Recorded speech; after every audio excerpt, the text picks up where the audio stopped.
बंधुगण सबुबले गोटे कथा मन रखु जहाँ आपणक भाग्य नहीं ताकू जदि पाइबार आशा रखिबे आउ खोजी बुलिबे तेबे जहाँ आपणक पाखरे अछि ताकू आपण हरई देबे।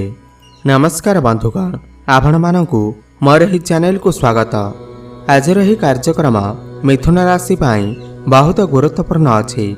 आज आमे जानिबा मिथुन राशि 2024 सेप्टेम्बर मासटी किपरि रहिबा। मिथुन राशिर मासिक राशिफल उपरे आलोचना करिबा।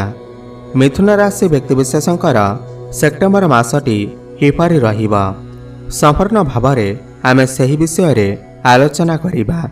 सेमानकर स्वास्थ्य, शिक्षा, प्रेम संपर्क, वैवाहिक जीवन, भाग्य, क्यारियर एवं व्यापार वाणिज्य उपरे विस्तार भावरे आलोचना करिबा।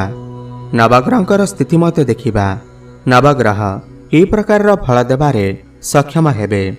शेषरे अशुभत्व प्रदान करुथिबा ग्रहमानक पाई किछि विशेष प्रतिकार मध्य जानिबा। सेथिपाई भिडियोटी को शेष पर्यंत देखंतु। चलंतु आरंभ करिबा एही कार्यक्रम जहाँकि जन्म राशि चंद्र राशि उपर आधारित। सेप्टेम्बर मास आरंभ रे मिथुन राशि रे नवग्रहंकर स्थिति विषय रे सर्वप्रथमे जानिबा। एहा पूर्वरु जदि आपणकर भी मिथुन राशि होई थाए एवं आपण भी ईश्वर को सच्चा हृदय भक्ति करती विश्वास करती तेबे एही भिडियोटी को लाइक करी कमेंट बॉक्स रे जय जगन्नाथ हर हर महादेव अवश्य लिखि दियंतु। सर्वप्रथम जानिबा एही सेप्टेम्बर मासरे मिथुन राशि रे नवग्रहंकर स्थिति किपरि रहिबा। जेबे सेप्टेम्बर मास आरंभ हेबा तो मिथुन राशि रे नवग्रहंकर स्थिति किछि एही प्रकार रहिबा जेमिति आपण स्क्रीन ने देखुछंती। बंधुगण राशि चक्रर तृतीय राशि हेउछि मिथुन राशि एवं आपणकर राशिर अधिपति हेउछंती बुध देव एवं बुध आपणकर तृतीय भावरे विराजमान अछंती एवं तांको सहित सूर्य विराजमान अछंती। आपणकर प्रथम भावरे मंगल विराजमान अछंती। आपणकर चतुर्थ भावरे शुक्र एवं केतु विराजमान अछंती। नवम भावरे शनि विराजमान अछंती। आपणकर दशम भावरे राहु एवं आपणकर द्वादश भावरे देवगुरु बृहस्पति विराजमान अछंती। ध्यान देई सुनंतु।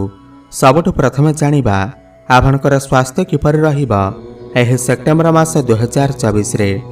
बंधुगण प्रथम भाव होई थाए आपणकर स्वास्थ्यर भाव एवं प्रथम भावर अधिपति हेउचंती बुध देव एवं बुध आपणकर तृतीय भावरे विराजमान अछंती। किंतु 23 सेप्टेम्बर को बुध आपणकर चतुर्थ भाव को कन्या राशि को प्रवेश करिवे। 23 सेप्टेम्बर पूर्वरु आपणकर स्वास्थ्य टिके समस्या देखा देई पारे।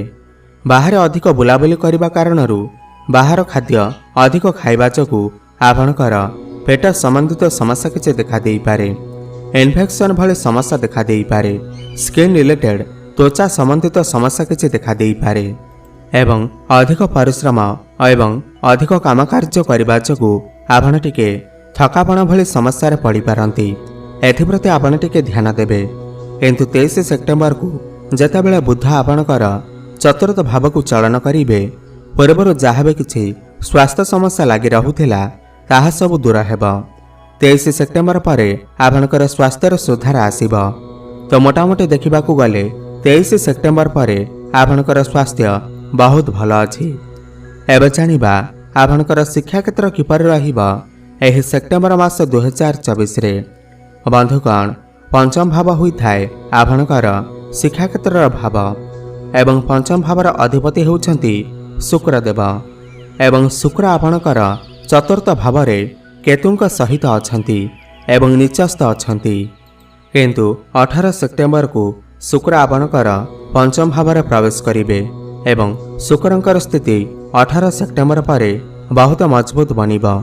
18 सेप्टेम्बर परे जदि आपणकर किछि एग्जाम अछि, जदि आपण किछि फॉर्म फिलअप करबाकू चाहुचंती किमा कोनोसी उच्च शिक्षा ग्रहण करबाकू चाहुचंती किमा कोनोसी स्थान रे एडमिशन नेबाकू चाहुचंती ताहेले 18 सेप्टेम्बर परर समय आपणक पाई बहुत भल अछि, सर्वोत्तम रहिबा। किंतु 18 सेप्टेम्बर पूर्वरु शुक्र निचस्थ अछंती एवं पुणी केतुंक सहित अछंती। आपणकर मन पाठपढ़ार लगी नफारे, मन डाइवर्ट होई पारे। आपण जहाँ पढ़िछंती ताहा भूली जाई पारंती, मन विचलित होई पारे।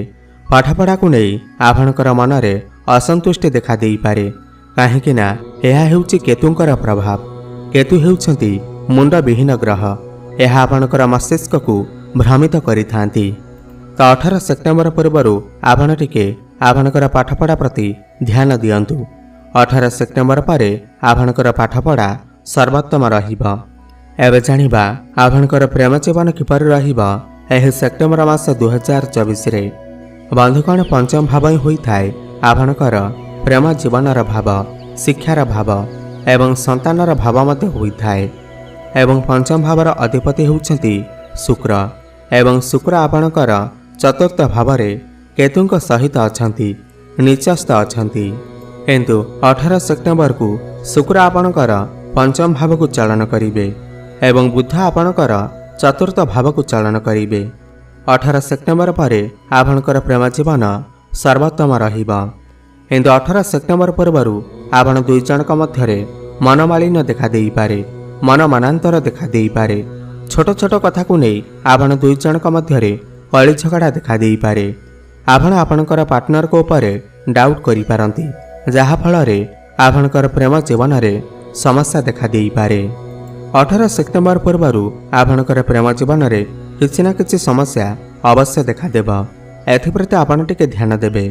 किंतु 18 सेप्टेम्बर पर आपणकर प्रेम जीवन रे जहाँ भी किछि समस्या चलुथिला ताहा सब दूर होई जिबा एवं जो मानकर कथबार्ता बंद होई जाइथिला किंबा ब्रेकअप आदि होई जाइथिला तो सेमानकर पुनर्बार प्याचअप हेबार मध्य संभावना बनुअछि। कथबार्ता पुणी थरे होई पारे। तो 18 सेप्टेम्बर पर आपणकर प्रेम जीवन बहुत भल रहिबा। आपण दुई जनक मध्यरे भल पाइबा बढ़िबा। आपण टिके रोमांटिक नेचर देखा जाई पारंती। आपणक भितरे कामशक्ति बढ़ी पारे। आपणकर मिलन होई पारे। भ्रमण हेबार मध्य जोग बनुअछि। एबे जानिबा आपणकर वैवाहिक जीवन किपरि रहिबा एही सेप्टेम्बर मास 2024 रे। बंधुगण सप्तम भाव होइथाय आपणकर वैवाहिक जीवनर भाव एवं सप्तम भावर अधिपति हेउछंती देवगुरु बृहस्पति एवं बृहस्पति आपणकर द्वादश भाव चलन करुछंती।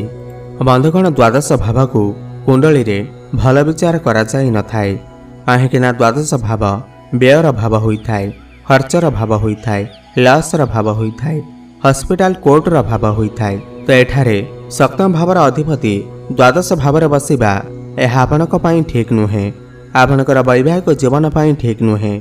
आपण दुई जनक मध्यरे मिसअंडरस्टैंडिंग देखा देई पारे। छोट छोट कथारे कली झगड़ा भली परिस्थिति सृष्टि होई पारे। यह आपणकर वैवाहिक जीवन को खराब करि पारे किंबा आपणकर पार्टनर का स्वास्थ्य रे किछि समस्या देखा देई पारे। आपणकर लाइफ पार्टनर कर कैरियर रे समस्या देखा देई पारे। आपण देखिबे बहुत छोट छोट कथा बहुत बड़ बड़ समस्यार रूप नहीं पारे। एथिप्रति आपण टिके ध्यान देबे। तो आपण विशेष भाव में आपणकर वैवाहिक जीवनर ध्यान रखंतु। यह केवल सेप्टेम्बर मास पाई नुहे, बरम आगामी 1 वर्ष पर्यंत आपण आपणकर वैवाहिक जीवन उपर विशेष ध्यान रखंतु, नहेले समस्या आसीपारे।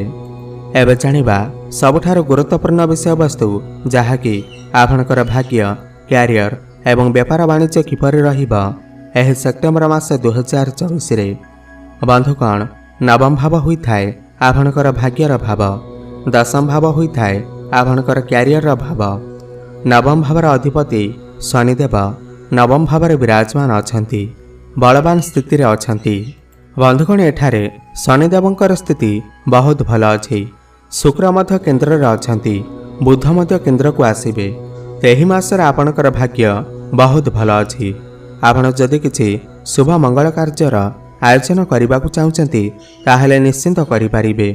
शुभ समय अछि, भाग्य आपण को साथ देव।